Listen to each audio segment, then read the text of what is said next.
the 25th day of Christmas, my true love gave to me another friggin' podcast episode.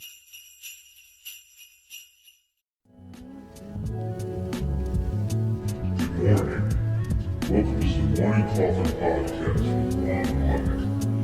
Coming at you on waxradioindie.com and on YouTube.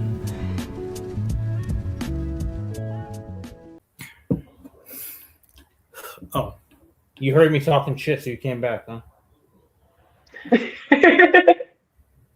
No, you can't have that. You don't need no caffeine.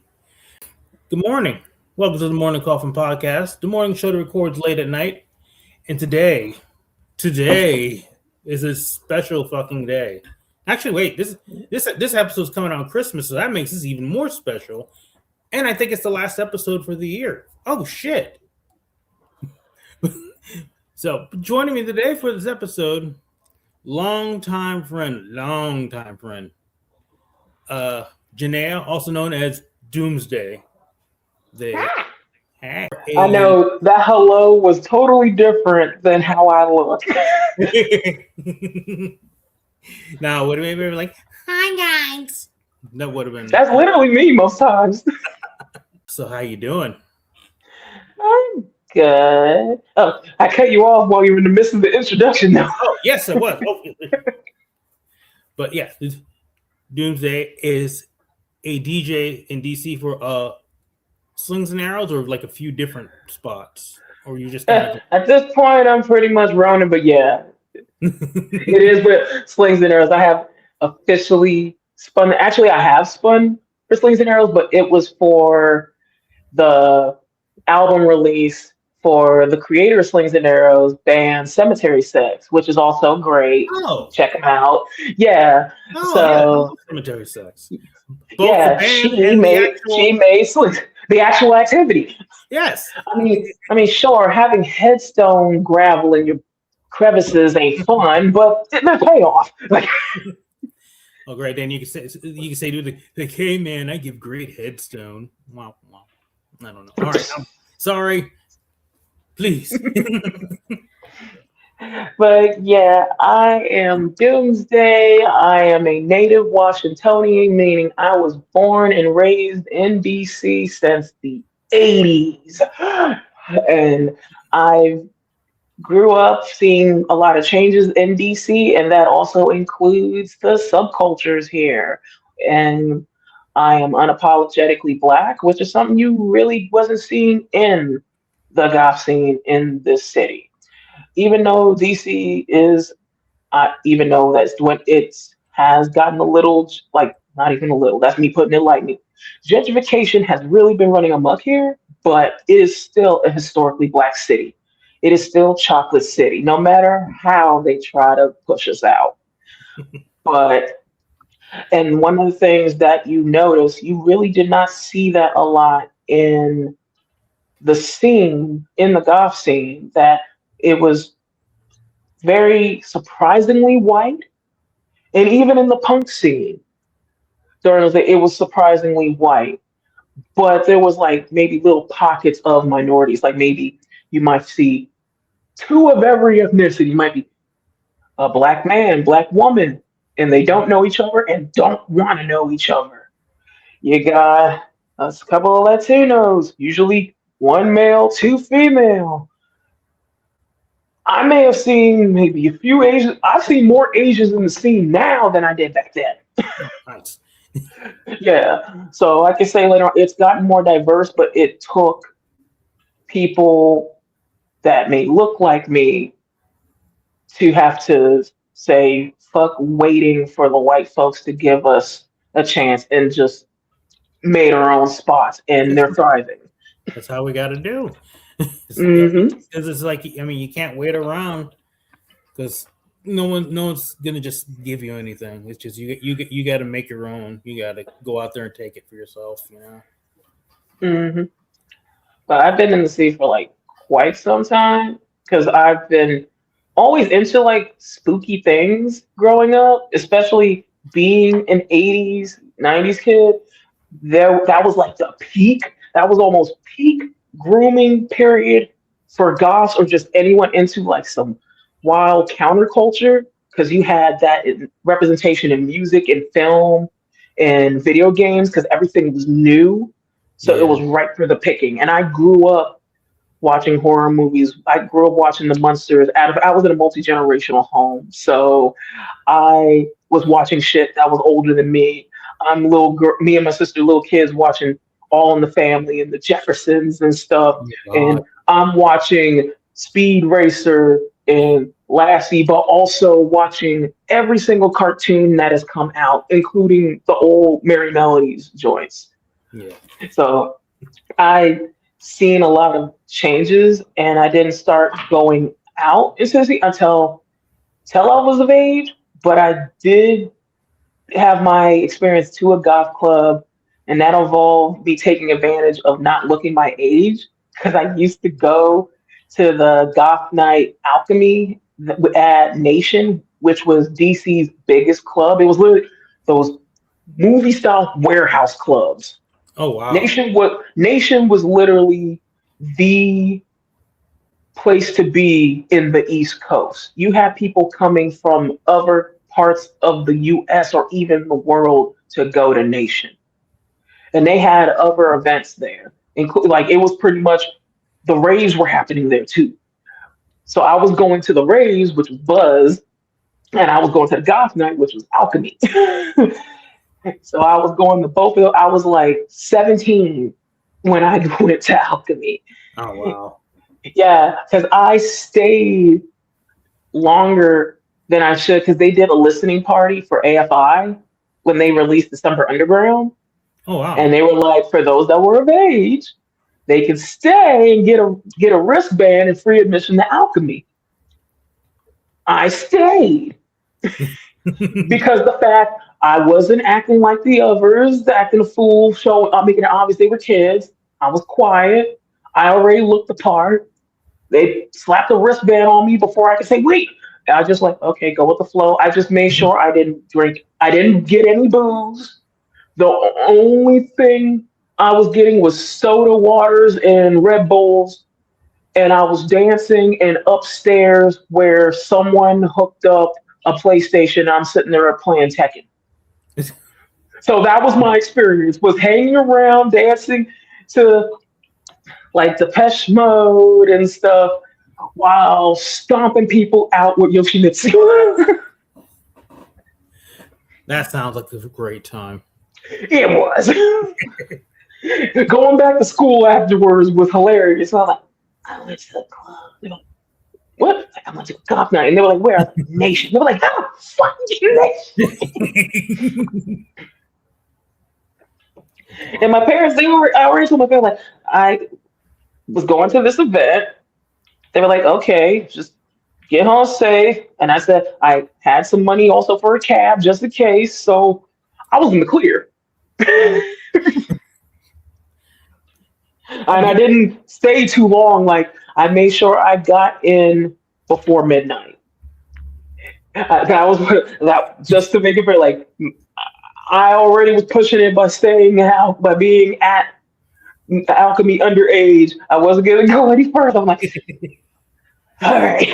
But hey, you were being responsible. Like some other people in your position, they would have been smoking Exactly. alcohol, been out to 2 a.m. Sure, I had my moment of rebellion, but I was still a good noodle. Oh, so I mean, because we were kind of talking briefly when we were first talking about like DC and everything. How is the atmosphere in DC right now? Is it still fucking crazy with like National Guard, all that, or did that finally calm down? Okay, since they're not talking a lot about it on the national news because they're talking about the other cities like Chicago, New Orleans, and others that they almost kind of forgot about DC. Mm-hmm. It's not like how it was that they were like everywhere, but they now kind of have some of the National Guard in certain spots. Sunday, ICE and the DEA, no, not ICE, the DEA was roaming around the area like a few blocks away from here Sunday. And they're pretty much targeting areas that are diverse, which is the whole goddamn city, for real, for real. Yeah. There's an area like this area where I am now. Up the street where I was is called Columbia Heights. It's very historically Latino, and where I am now, it's called Adams Morgan, and then there's an area called Mount Pleasant. That Mount Pleasant had a huge hub dealing with a pretty much Salvadorian uprising when the police were harassing Salvadorian and Mexican residents because it is predominantly Latino area. This is pretty much almost haven for Latin migrants. So Right.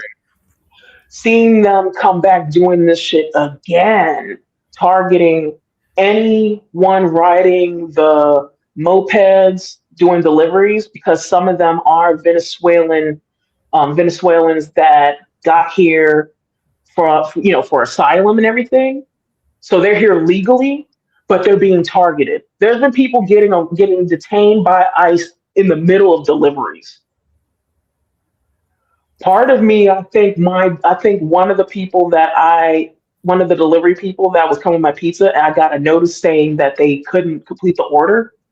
The only thing I can think of is maybe they were being hassled because that should have been a simple delivery because the place was around the corner. But when I saw the name of the delivery person, which is a Latino name, I think it was like Juan or Hector or something, but either way, something that screamed, it's just not a white guy. Which means that guy may have had a target and may have got scared or something happened. So I had to order something else. But yeah, so that's what's been happening, that they've been in certain areas. So far, I've been noticing a lot of them have been hanging around predominantly Black areas, particularly at the subway stations. That's Southeast DC, that is predominantly Black. And not just any Black, it's where a lot of the DC natives are. It's also a lot of low income folks, the working poor, those who literally have families who've lived in DC since the 60s. My grandparents were here since the King riots, like before the King riots. They had to drive through that rubble and fire to pick up my mom during that time. My grandma was a lunch lady for DC Public Schools. So that's how long some people have been here. And any further is Maryland, is Prince George's County, Maryland. The way things have been happening, how the raising of prices and stuff have been, they're slowly trying to push Black DC natives out of the city to the point they're either having to go to Southeast or get pushed that they have to live in Maryland because the border is like right there. That you cross the street, you're in Maryland. That's how small DC is. So it's small but big at the same time. You got folks who may have lived in a particular part of DC and never been to the White House. Because of TV and movies, a lot of y'all be thinking that our next door neighbor is the White House and the Capitol. Like, no, we have a killer view, but I do not live next to the White House. I can see the White House down the hill at certain parks. I can see the Washington Monument. Like from where I am, you can see the whole skyline of the city. I can see Virginia. Oh, wow. Yeah, you can, like the angle where we are, you can see the Pentagon. Like, or particularly if you got good, you can see the Pentagon 9/11 Memorial. Oh, shit.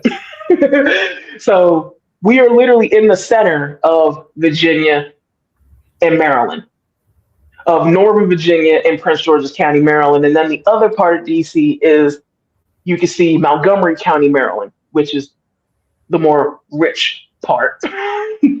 Dang.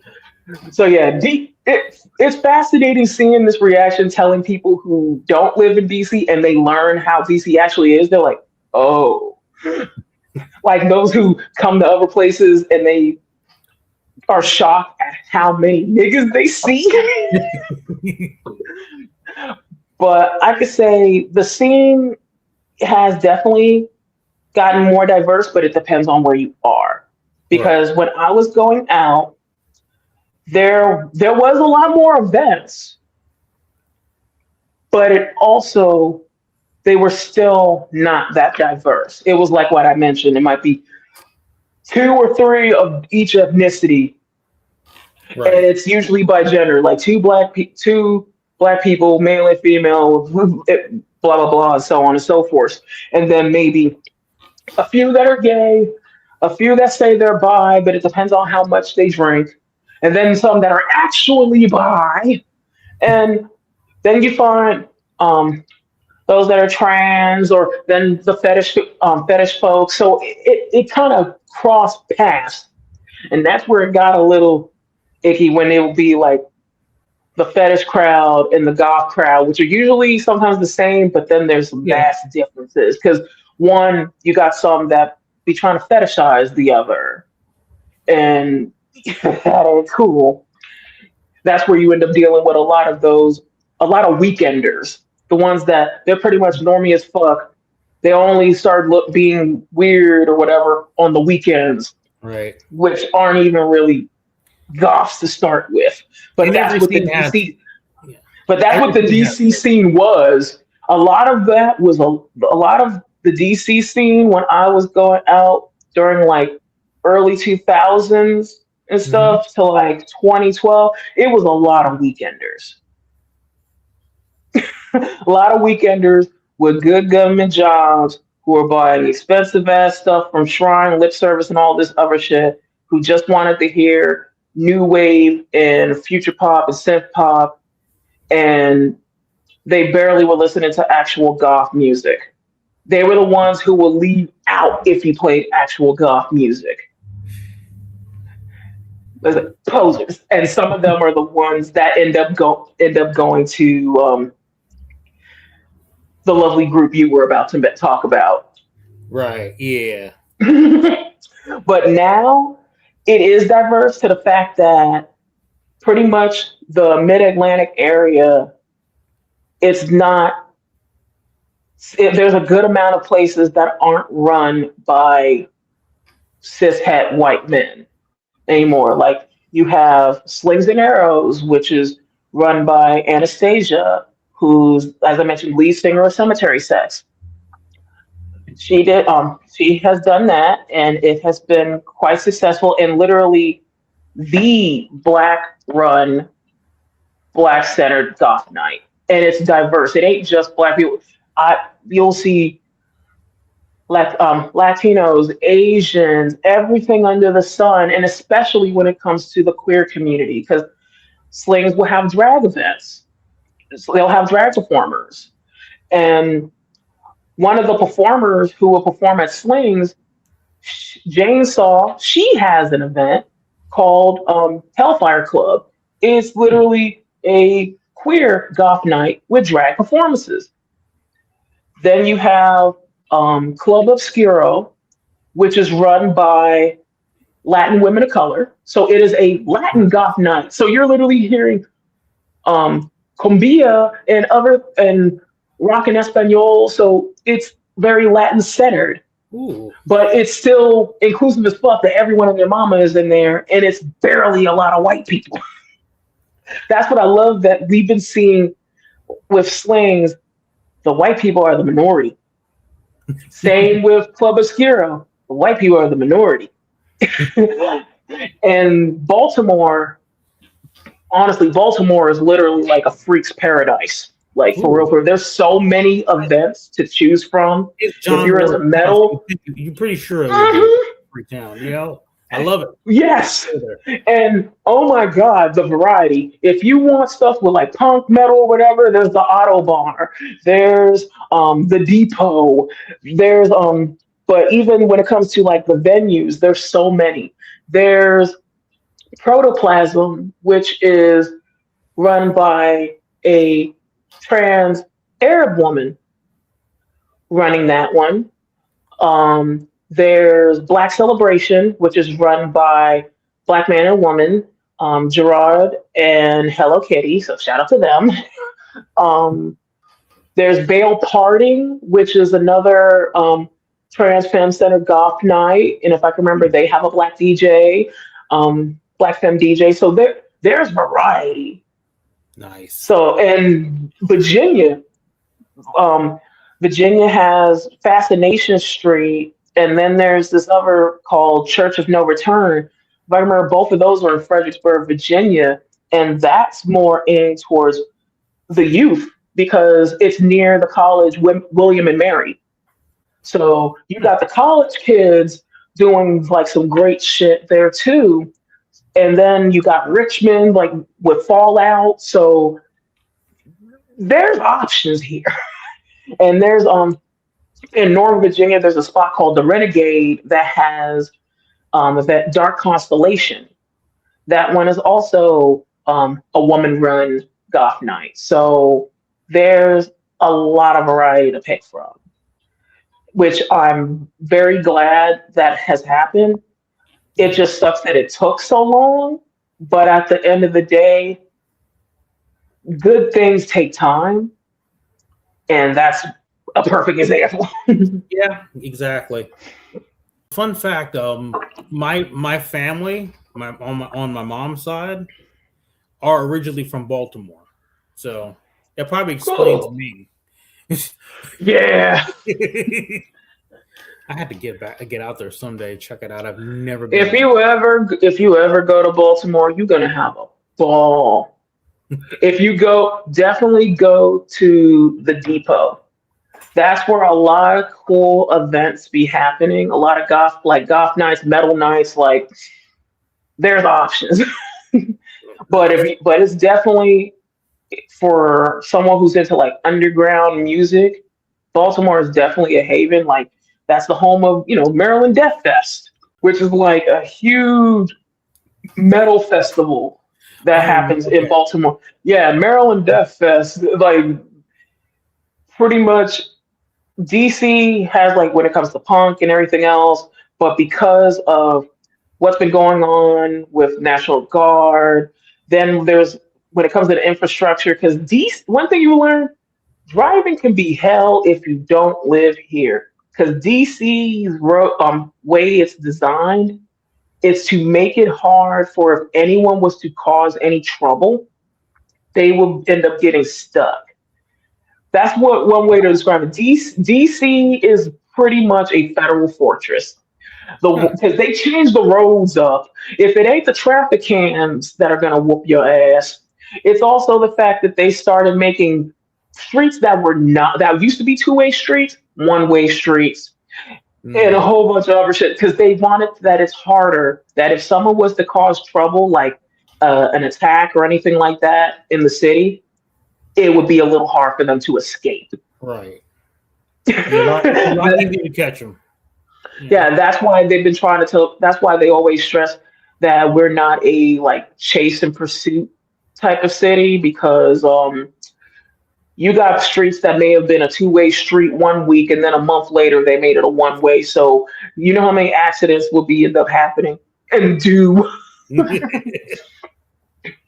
There's moments DC sometimes could look like a GTA lobby. Jeez. Yeah, it's not like LA where you're having a car chase like every week. You'll see cars speeding by, and it's usually a 12-year-old in a Kia, and maybe a cop car trying to chase them. What I've been seeing normally is delivery drivers popping wheelies in their scooters.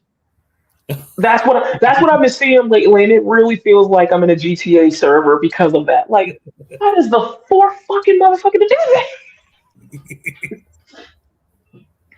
If it ain't that, it's dirt bikes. Oh yeah, I've seen videos of some of the people like they're doing ride outs in DC and stuff. Oh, you saw a video of the motherfuckers on dirt bikes and ATVs riding around the Washington Monument? Yes. That was the wildest thing. The fact that got seen all over the world, but for a lot of us, we're like, that's just another day in DC.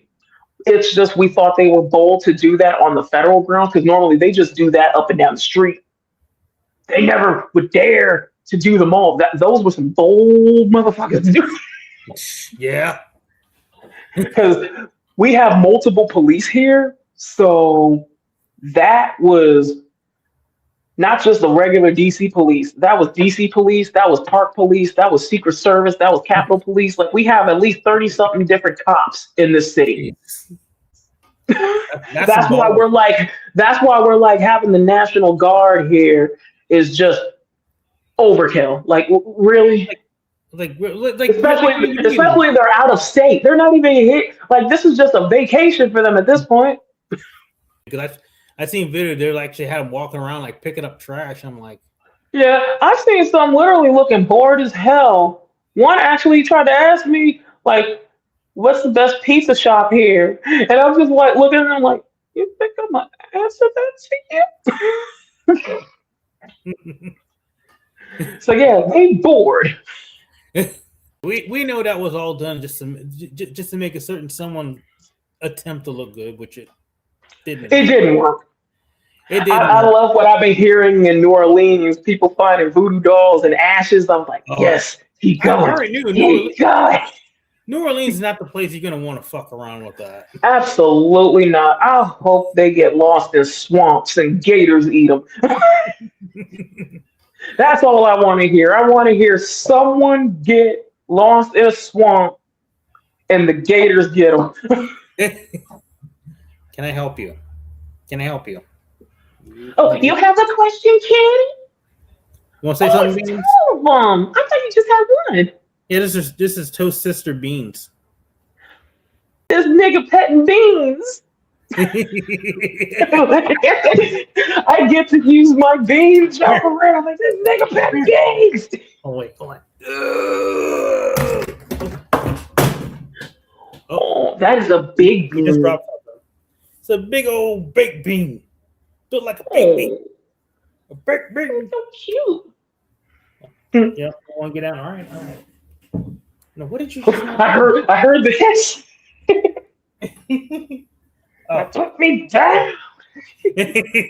No. I love that everyone's just sitting so polite, just listening in.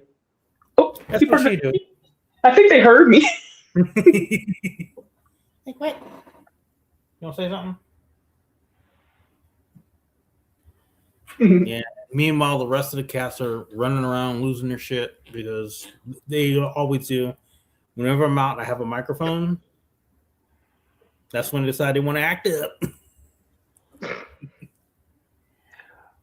I want to sound like Rhino's sleep because I would have had him out because I think that would have been cute, but I feel he would have been just sitting there distracted, like, "Hey, what you doing?"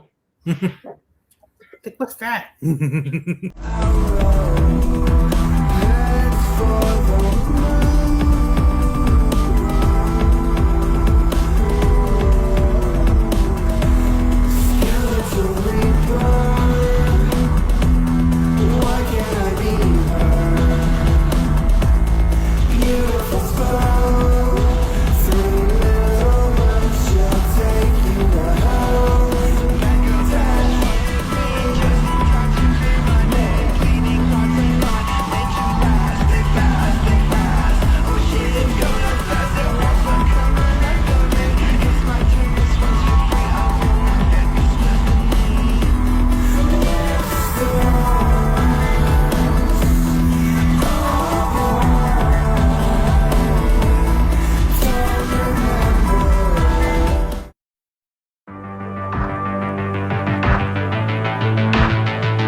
Now, like last episode, I had my my friend Steve and Jackie on, and then I also had like a video from my friend Danielle, her partner, and it basically like talking about the whole like conservatives. Well, I don't know what the fuck that was. Conservatives in like alt spaces and certain Facebook groups that we talked about earlier. Let me get your thoughts on that. You being a fellow alternative person of color, I'm sure you have a take on such things as, you know, people who are like I'm going to cancel culture. Mm-hmm. These type of people, you know. Oh yeah. I was saying my 2 cents about the scene and the anti-blackness or just casual racism or just color blindness, and was getting dogpiled by some niggas in this scene in this area during that time. But of course, now a lot of them, once they sobered up, because I was watching a lot of them. So once they sobered up, grew up, and had to do some reflection, they started saying, they might have a point. Especially when they notice those who they originally didn't think they would be having the same connection with, revealing who they are. And what I mean by that is, remember when the whole thing went down in Charlottesville, Virginia, the Nazi march and shit? Mm-hmm. Yeah, what was that, 2015? When that went down? No, that was like 2016, 2017, I think. Yeah, it was like 26. Yeah, about 2016. Trump was in office the first time then. Yeah, but when that happened, that caused a nice little storm because it caused people having to see the ones that they were like, oh, they're nice, they're cool. And they see, and they may have been down there at that march. Mm-hmm. So, like, I remember one of the things that was talked about was when someone learned a guy that ran a hot dogs business in California who was going to like goth events and was part of the goth scene in California, was exposed as a fucking Nazi and was at that event. Shocking. Yeah. So it made people really start to look at their communities like, hold on, where do y'all stand? Because when you really think of it, how a lot of counterculture scenes were, since they are, at the end of the day, white dominated, no matter how you slice it, they're the standard, unfortunately. So that created a very centrist, neutral viewing and footing on a lot of things, that they could be like, okay, this person's an asshole, but I can avoid them. It doesn't really reflect me or anything like that. But then when you start seeing constant stories of, hey, this person is spiked drinks, this person has, rape allegations. Like all these things start happening, but people don't want to get rid of them because they're like, oh, but they're so nice to me. It was a lot of that. And when it came to moments of racism or just the bigotry, it was always this mindset of, if they're not saying slurs, they didn't see it as them being racist bigots. Yeah, that was the thing that you started noticing, that for some reason, a lot of those who would feel they're, progressive, but they're really just liberal or even moderate at best, that they still just see racism as just the overt shit of someone yelling slurs and all this other stuff. They forget there was that moment of a lot of casual racism. And as someone who grew up in front of the TV, there was a lot of casual racism that was seen as acceptable during a time. And you saw that a lot in alternative spaces, how you always had someone saying, oh, are you at the right place? Because you might be the only minorities at said event. Right. Or almost quizzing you and all this other shit. But they'll sit there and use plausible deniability, like, oh, I just wanted to make sure you weren't like, some tourist trying to, mock us or hurt. No. You didn't do that to the white people who just came by, who was giggling at y'all, but you seem to target the black ones. Yeah. Or seeing moments of models or anyone being like, people taking photos of people at events, and they seem to not take pictures of anyone darker than the clothes they might be wearing. That was something I noticed for a while. Because even though I've been in the scene for a bit, there was a lot of times I was not in a single damn photo. Because you have photographers who are all men, white guys, they're thinking with between their legs clearly. That is, and it shows in the photos. It wasn't until Slings and Arrows, because one of the photographers, Jamal, is a great photographer who's also black. That was one of the few times I was showing up in pictures for events. Even though I've been in the scene for a minute, it wasn't until Slings I was getting professional photos. And that's wild. But it shows what I was saying. It took another black person to have folks really feel included, while a lot of us were excluded. Like there's too many stories of folks who've been in this scene longer than me who weren't going out for a while because they were sick of the bullshit, and then start coming back out until Slings, until Black Celebration, and all these other events that actually show the representation of this scene in this area, while everyone else is still kind of trying to preserve the whiteness and pale fishnet butts and all that other BS, but barely are playing goth music. But when it comes to conservative, it's just this huge wave of people who clearly have cognitive dissonance and are just in such denial, because when you think of how you have folks that are MAGA, conservative, or all this other stuff, crappy people, but they want to still be in the places, the spaces that of people they don't like. It's because at the end of the day, it's just like moths to a flame. They're the moths. They can't survive without us. They still want us around because that's where they get their ideas from. That's where they get all the things that they avoid from, so they can be a parody of it. Yeah. And you notice that a lot. Like, how are you going to sit there and be, saying stuff like, "Oh, you're one of the good ones"? I've never had that. I've never had that. That I can say. I've never had that said to me, because I feel if they did say that to me, they would be getting an elbow to the temple. I grew up hearing that a lot. That is so racist. Oddly enough, the place where I heard that the most was growing up in California.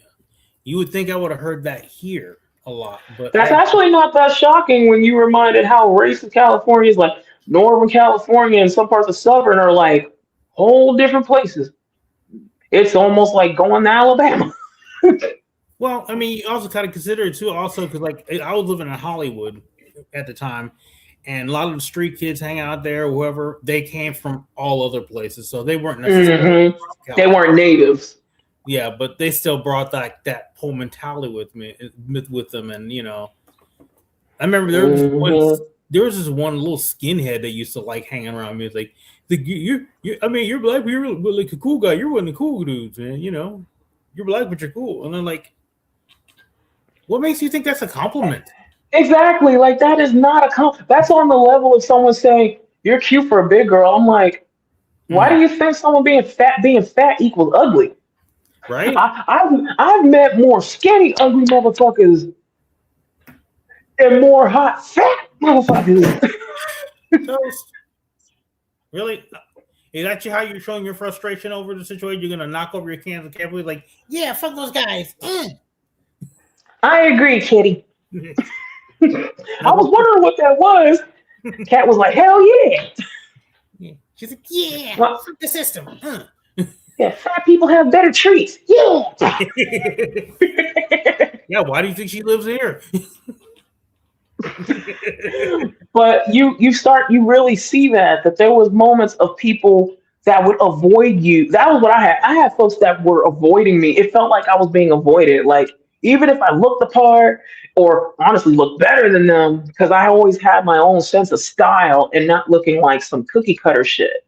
Yeah. I threw this shit on and I stand out. I'm not sitting there with the corset and all that other bullshit. I'm like, there's different ways to approach goth, and the whole thing is to make it your own. Like, I shouldn't have to see 5 people looking the same thing. Like, just because there's these style categories in goth does not mean it is a full uniform that everyone is wearing. Like, death rock does not mean every single one of y'all has to wear fishnets on your boots, jeans, and everything else. Like, you can be creative with it. Yeah. Or the biggest thing I've noticed, I can't stand when people will just buy stuff from places like, Killstar and all that, and don't personalize it. Like, they literally take it straight out the bag, throw that shit on. That's it. And I'm like, you look no different than the models that are wearing it. Like, where is you? At this point, you just look like a billboard. Where is you? But that's a whole other thing. But when it comes to the conservatives, some of them are usually guilty of that because there is no personality. There is none of the soul there. Like, think when you see AI versions of music, like AI metal bands. It sounds like, or anything like that. It sounds the part until you really pay attention and see how stiff, wooden, and unnatural it is, like kind of some uncanny valley shit. That's how it is with goths that are conservative.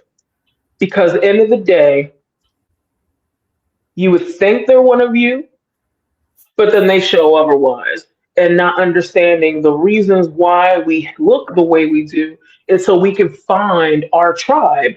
Literally showing a beacon, a safe space, a beacon for those that are like us. Right. So seeing someone who has conservative thinking and all these other bigoted views wearing these things, it's literally wolf in sheep's clothing. It's straight up wolf in sheep's clothing right there.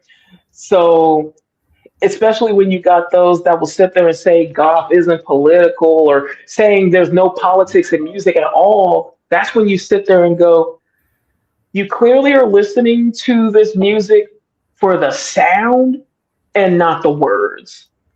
You like the appearance, because that's the thing I'm noticing. Like, the fact that you got folks that called themselves Trump supporters and were listening to stuff like System of a Down and Rage Against the Machine, they're sitting there thinking the machine is the ones who want progress. And I'm like, they're talking about you. It shows one of the things, because with fascism and those who align with it, they are against media literacy in the arts. That's why they always target the arts. Yeah. They always want to make it that is just there, that things are just there. They don't have anything deeper. It's not that deep crowd. They're the ones who get mad when people say, when people bring up racism, they're like, why does everything have to be about race? I'm like, because everything's built on it. And when it comes to the United States of America, racism is what built this place. Look, quick. Now she's going yeah, racism is what built this country, and then many others. So that's why it's always so surprising when you have people taken aback when they learn that this genre and subculture that they think is about rebellion and looking different and embracing like the dark side, they forget that punk and goth came from an era when there was conservative uprisings. Oh, yeah. That there was conservatism and neo-fascism happening, and the reason those genres came to be was to fight against it. They were fighting against Reagan. They were fighting against Margaret Thatcher and those like them. why do you think they would like you? Which makes it even more funny when they try to bring up said bands and they might be on some shitlord stuff. Shout out to Johnny Rotten. How you got people who would sit there like, well, Johnny Rotten likes Matt. Again, I'm like, Johnny Rotten is not an American citizen, which is already show. Fuck him. Yeah, so that's what I'm just like. It just shows more what the stuff symbolizes. It's all about bigotry. It's all about hate, which is why you got those who aren't even from this country that celebrate it. So when you're reminded, one era's rebellion was literally not about the progression and upliftment of others, which is, Johnny Rotten's era, like, that era of punk and goth and metal. It was just about fighting the status quo, which to them was just, I should be able to look how I want and do what I want. They did not care about helping other people. Right. Which is why those same people who were about that are now the exact things they were fighting against, because they're like, I got mine, so fuck y'all. Yeah. Yeah, so it's that mindset of, I got mine, screw you guys. You guys are just whining, complaining, because they're seeing everything through the lens of a straight white person, or just a white person, or in some cases a non-black person who is in some form of privilege, who avoids certain people and groups. Even if it's not intentional, it's because all of them were groomed in some way to have a distrust and dislike of folks of color, but particularly Black people. Because I've had too many moments that I've had folks that started off that said that they grew up either amongst races or, around that and had to get away from it. And or they were that, which shows a big difference on how people of color are raised, especially Black people and white people. Because I noticed a lot of people are noticing the pattern that it seems like most white people had this moment growing up that they were total bigots, almost like how most of us had a rebellious period, like we just wanted to listen to different music or dye our hair and stuff. Yeah. Some of them were doing that, but they also were like, I want to learn about Nazis. I want to read the Turner Diaries. Or they're just like, they're total bigots. Like their bigotry, they think being an edgelord and being a bigot is like the same damn thing. And it's not, because I was a bit of an edgelord when I was younger, but it was not like with these folks. And it's really weird how some of them had that moment that to them being a bigot and a racist was the same as just being rebellious, which is real weird, because during those times may have been when they started seeing more representation. So it's like, what exactly are you rebelling against in this case? Yeah, exactly. But with that group in particular, Goths Against Cancel Culture, it's clearly it's literally just a bunch of weekenders, or those who were listening to goth because they liked the look, they liked the sound, but they clearly weren't listening to the words and the actions. Because how are you going to sit there and say goth isn't political, but you listen to bands like Killing Joke and London After Midnight? Like, those aren't for you then. Like, I remember during the MySpace era of London After Midnight that when Bush was in office, there were people that were trying to, clearly they were just saying this to be contrarian, that were acting like they hated the band. And it was because of how explicitly leftist Sean was during a time when it was, the anti-SJW era, and, just equal opportunity offensive and all that shit. That they were trying to drag this band and this man, even though his shit was good. I still listen to London After Midnight. Oh yeah. And everything about them is great, but they're sitting there flocking to bands that are very problematic, and not even in the case of, oh, it's outdated. It's the fact that, oh, the music's great, but the person ended up being a piece of shit later on, which is what caused that group to be born. Of some bands end up being crappy, and they got mad and took their toys and ran and made this group of literally just butthurt has-beens and balding edgelords and the women who support them. Because that's what I've noticed. And it's extra funny when they first were popping out. It was literally all white folks. They managed to find a few tokens, but in between the tokens, you end up seeing posts of just obvious racist shit and bigoted shit, but it's obvious the tokens are outnumbered. So of course they ain't gonna say nothing. And those that do, it seemed like there's more fighting amongst themselves, which we're even seeing outside of the group. Like if you've seen what happened at that Turning Point convention, we're seeing a lot of right on right crime. Combined with the white on white crime. I'm loving it. What about white on white crime? What about it? Oh yeah. So it's a lot of right wing on right wing crime and white on white, and it's been hysterical watching them eat amongst themselves. Together. Just grab the popcorn. But I can definitely say that a lot of them are doing a lot of this because they're being so outnumbered by the ones who don't tolerate this bullshit that they have to have a safe space, but yet they're calling us the snowflakes wanting our safe spaces, ignoring the subculture is supposed to be a safe space. Exactly. But it does show a lot that some of the ones that are there are a certain age. There's a few young people, but not that young. Most of the ones I'm noticing that are in the group are those that are in their 40s and up. So literally it's Gen Xers. It's Gen Xers and boomers in that group.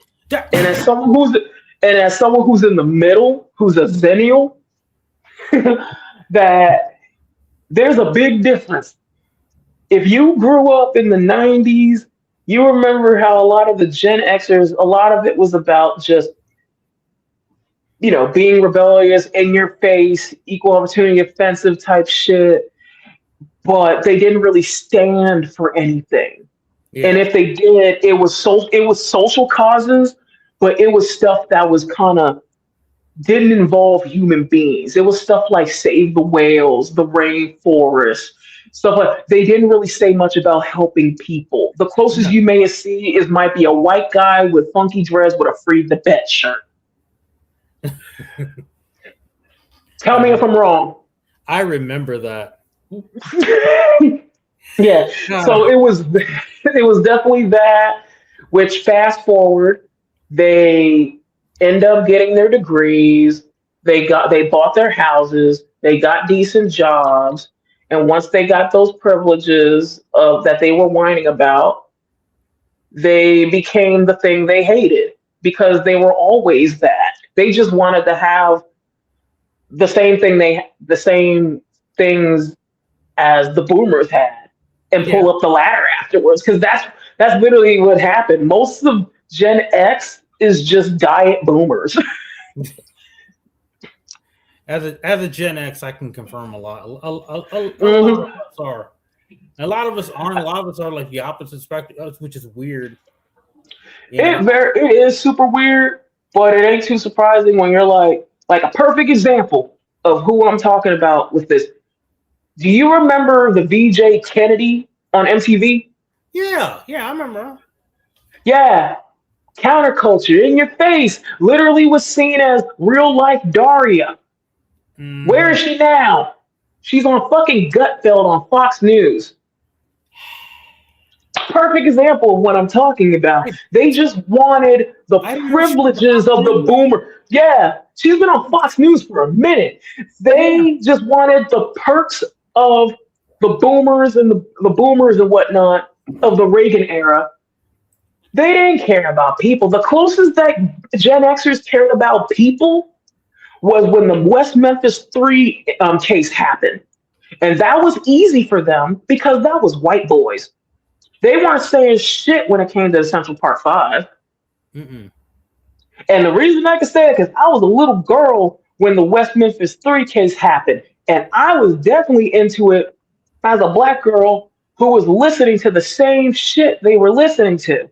So I took heed to that. I even donated money for my allowance to their legal fund. So that's why I'm like, I know what I'm talking about.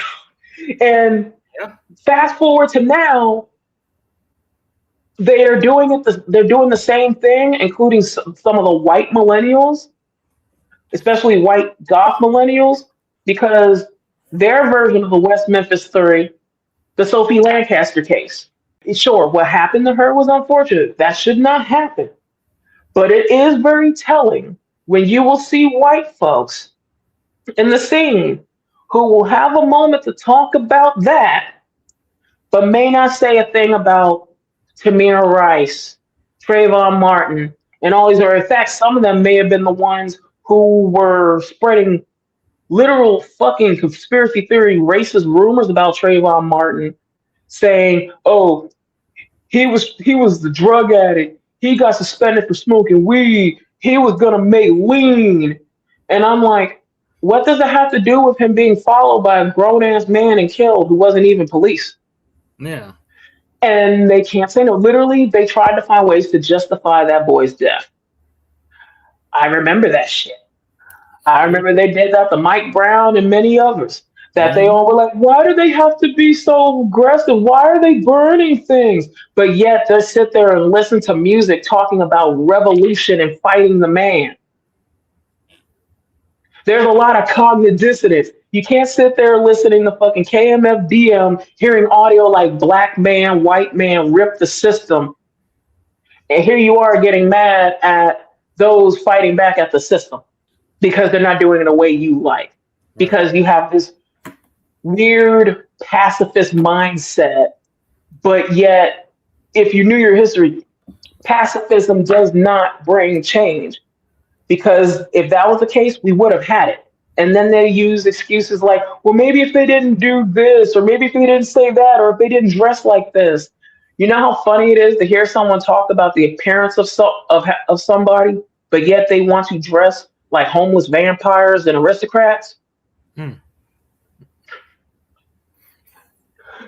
Because remember, Malcolm X and Martin died with suits on. They were killed with suits on. Yeah. I'm sorry that I had to like turn into little Huey for a moment, but I'm like, it needs to be said because at the end of the day, unlike some black people that they like putting up, that are like, hey, we got black people in the scene. I am unapologetically black and like my skin, embrace my culture, and know my history.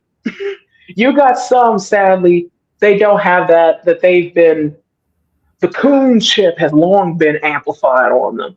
They're the ones that would avoid me at goth events or shows because they're like, oh no, I'm not the only black person here.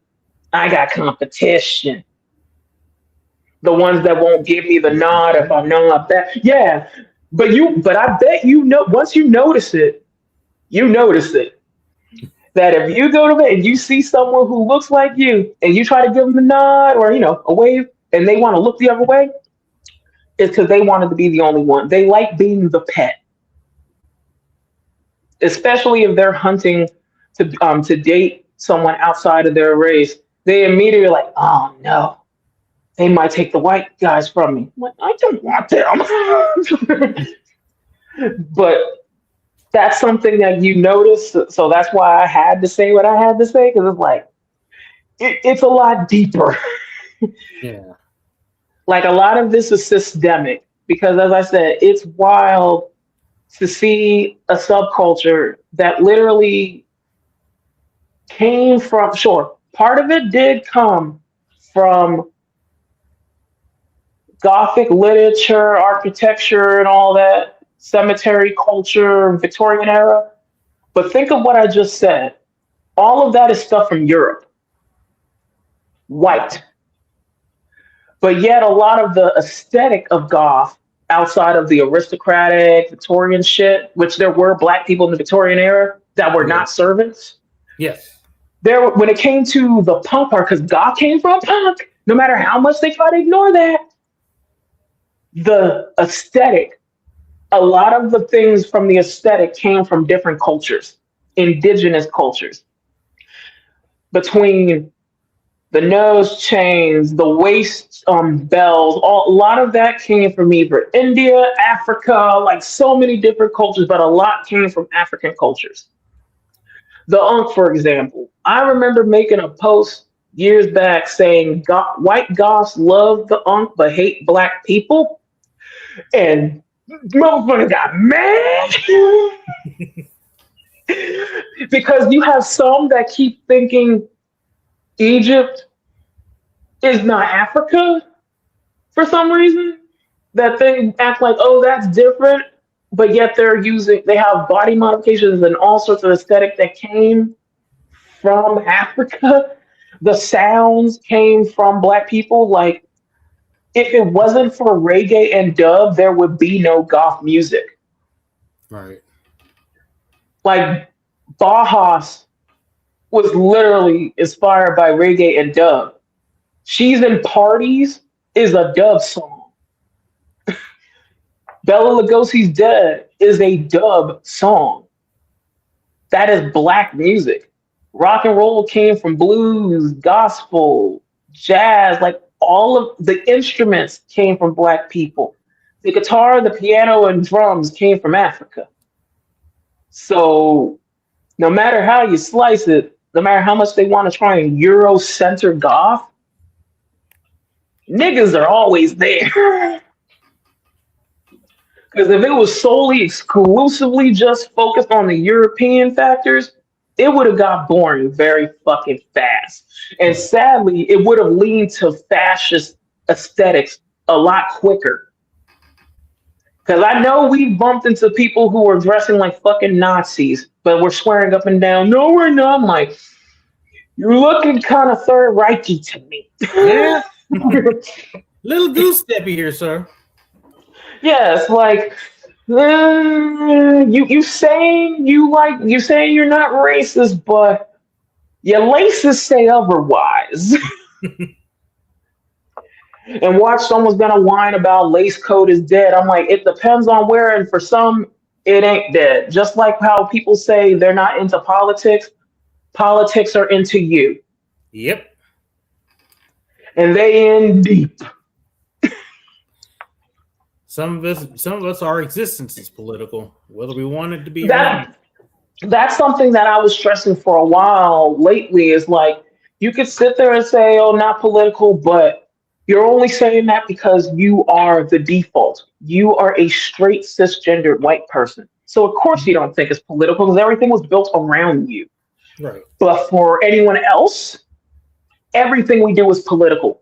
We don't want it to be, but in 2025, you're still dealing with people being the first of something. The first black fill in the blank, the first Asian fill in the blank, the first gay, we're still dealing with first. So until that stops, that we can no longer say we have a first black anything, then maybe things will stop being political. But till then, because we still have people putting up borders behind us, we're literally watching people take jobs from folks who look like us just because they look like us.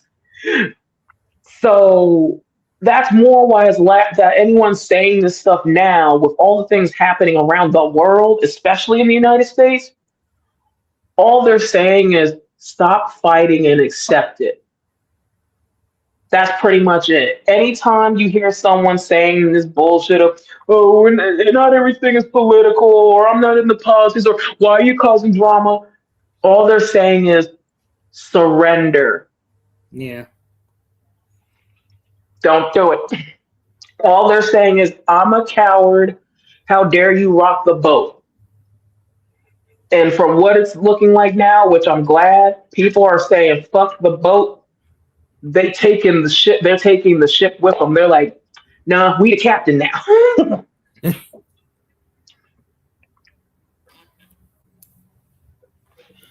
I know I kind of ran a little, but no. That's fine. It's stuff that needs to be said. It needs to be heard.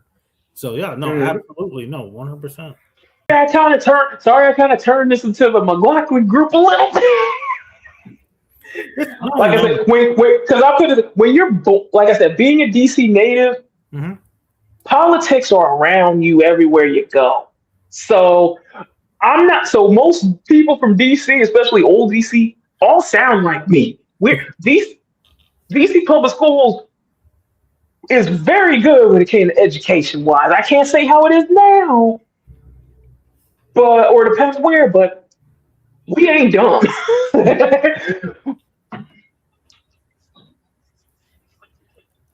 So anyway, we're like when you, yeah. Go ahead. No, go ahead. You were about to say something. I'm so sorry. Yeah, because that was good. Because I was like, as I mentioned, when you're waking up, going to work or school, and you're going by monuments and places where the founding fathers may have took a dump, you're gonna be learning some history everywhere you go. So you're gonna know some things. Yeah. Learn while you take a walk. Literally. Of course, get that in now because already like people are trying to change history for their narrative now. Oh yeah, that's why people have been swarming, going to a lot of the museums since the shutdown ended, and the main one has been the African American History Museum, or the Blacksonian, because they want to be able to see what everything looked like in case something gets changed, which we doubt that will happen because they've been fighting a lot of it, but we're doing it as almost a way to preserve history. So I thought they were actually trying to shut that down or something, or maybe I'm getting mixed up with something else. I mean,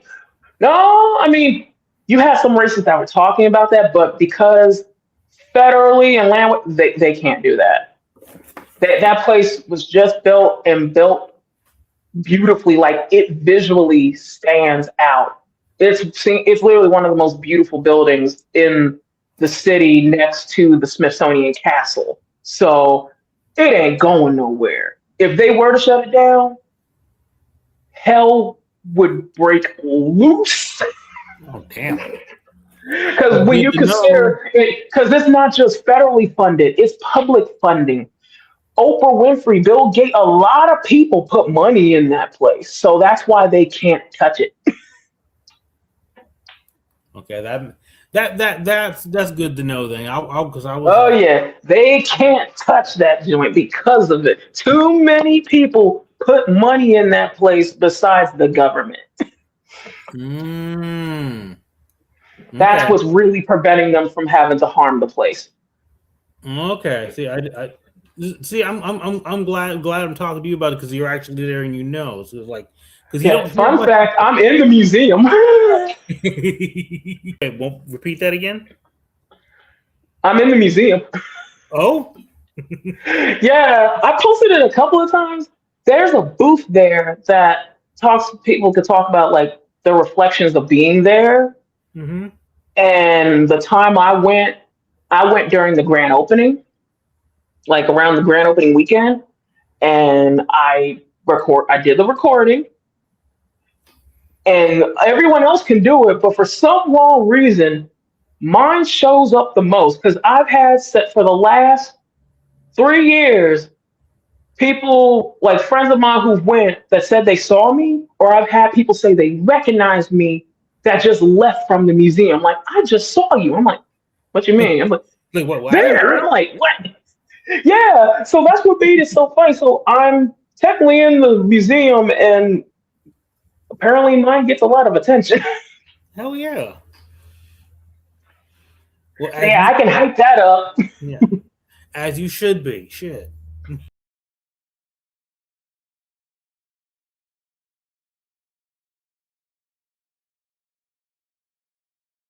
I'm gonna have to feed these fools because I love this little girl, this little thing here, right here. But when she gets a little attitude after a while and she gets hungry, she starts getting in everything. So she's knocked all the cans of food on the floor just now. That's what you kept hearing when you kept hearing like all the clunking. Yeah. Those are all the cans. I knock all this shit over. She's like, this is what like you're like, pay attention to me. So yeah, she's a little miss attitude. And now she's acting like what? Who, me? You want to say any last words said? Anything you want to promote? Anything? Any words of wisdom? Anything? You just last words of anything? Okay. Words of wisdom: don't trust the fart, especially after eating at a buffet. Never have someone treat your body or your skin like a handicap. Black Lives Matter, no matter the administration. Free Palestine. Sexual chocolate.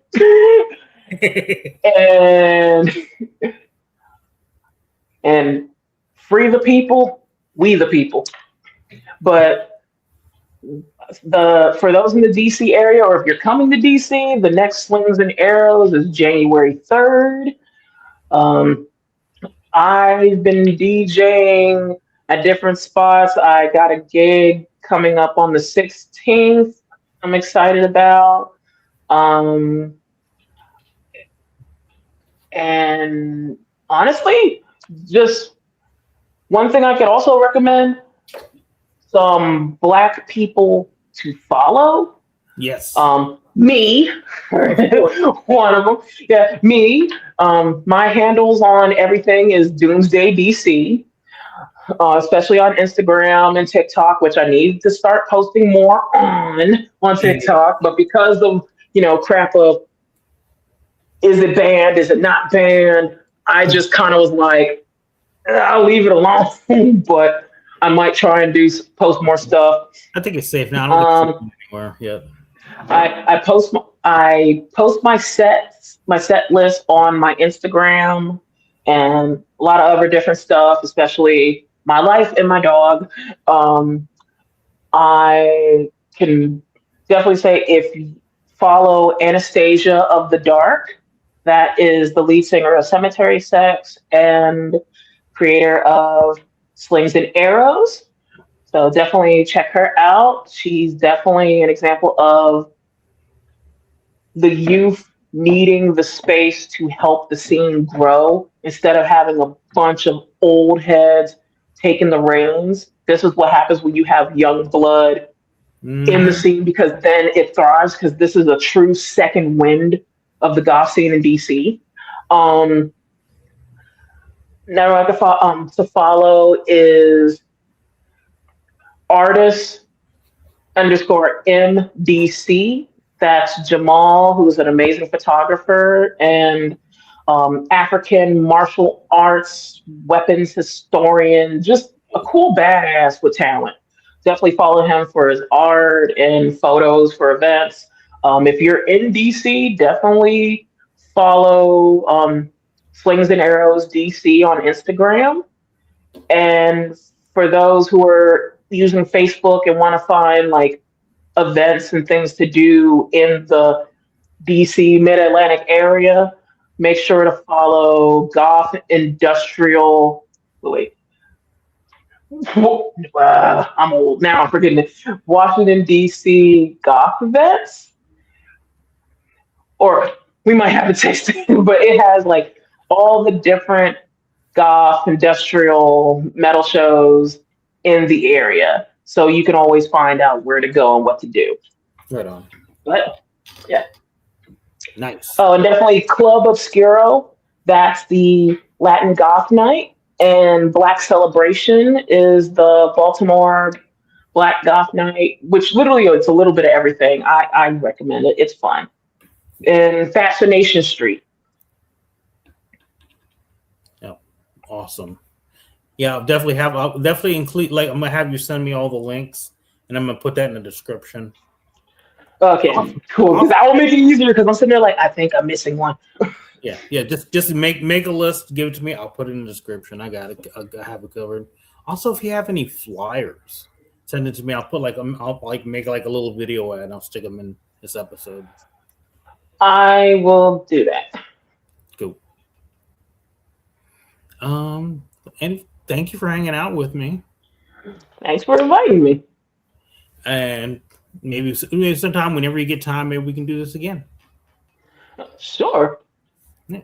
Maybe for one of the other videos, but just for the silliness. I'm sorry, one more time. I did not hear that. I'm sorry. I was like, yeah, definitely, especially for the food crime videos. Oh, yeah. You know what? Yeah. Yeah, definitely. We're gonna have to collaborate on a future episode with that. Either food crimes or any of the other like funny videos and stuff. Because I got a trove of just fuckery that I can throw at you. Oh, great. Okay, so it'd be like you could like surprise me with some shit. That's perfect. Perfect. That's what I'm talking about. Anyway, thank you for watching. Follow all the links that will be in the description. And definitely follow Doomsday. This is your new god. Yay! Thanks for watching. Thanks for supporting the channel, supporting the show. Thank you for the first successful year, because this is the last episode of the year. Hell yeah. I've actually went through a whole year of doing these on schedule, on time. Yay! Responsibilities. Yes. Well, this was one of the fun responsibilities, so I'll take it. But thank you for everybody that supported the show during 2025. And get ready for 2026, because we're going to be doing more bullshit. Hopefully, there's still a country. Okay, hopefully we won't be doing this while in like a camp or some shit, or the Hunger Games. Hey, oh God, yeah, we actually have those now. That's actually a real thing now. I know. I'm like, I hate it. One boy and one girl from each state is going to compete for me. That's right. You're lovely president.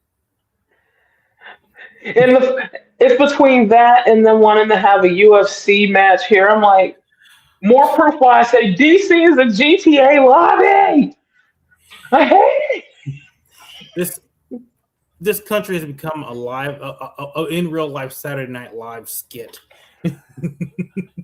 This is why they haven't brought back new episodes of Black Mirror. Them niggas were like, fuck it. We can't beat this. We can't beat reality. It's like the Onion is going out of business now, because the news comes up with more real shit than they can come up with for fake. I know. It's amazing that South Park's still going. Hey, give them credit. They're still trying. They're like, yeah, that actually happened, guys. Like, fuck. I know. It's like that episode with Satan. Like, what is it? Did he do? They're like, oh, that's already happened. Like, wait, what? Like, yeah, 2 hours ago, it already happened. Like, damn. I'm convinced Trump actually did have a devil baby. You know what? I bet he did. I bet they were gonna have a butt baby. Him and Bill Clinton. Never mind. we haven't seen much of Melania, so who knows? Maybe she got a butt baby. We'll be seeing that soon. She has a movie coming out. I swear that it's just new propaganda. They're trying so hard to make that woman Jackie O and Michelle Obama, and it's not working It's at not. all. It is not. I'm like, she has the personality of a 2x4. A 2x4 has more personality. You can do more with it. Fair. That's an insult to the 2x4s. I apologize to the 2x4 community. Plank's gonna come by like because you're talking shit. You don't fuck with Plank. Exactly. Someone from Home Depot is gonna beat me up. Anyway, all right, gonna end it there because we can keep going. So we'll save it for another episode if there's still. Hi. Thanks for watching. Remember, no matter what the shitty administration says, you matter. You are loved. You are important. And remember to resist, exist, and persist. Hell yeah. Have a good day, y'all. See you next time. Bye.